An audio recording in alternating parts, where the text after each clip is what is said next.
ఎవరి గతి ఎటులున్నదో ఈశ్వరునికెరుక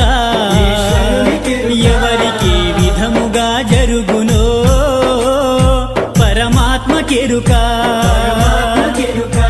ఎవరి గతి ఎటులున్నదో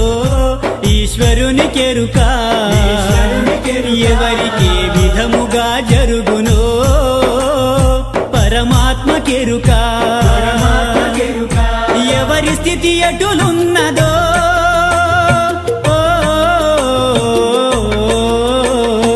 ఎగసి ఎగసి పడుటే కాని అలవి కాదెవరికైనా హరిహర బ్రహ్మాదులైనా అనుభవించక తీరదు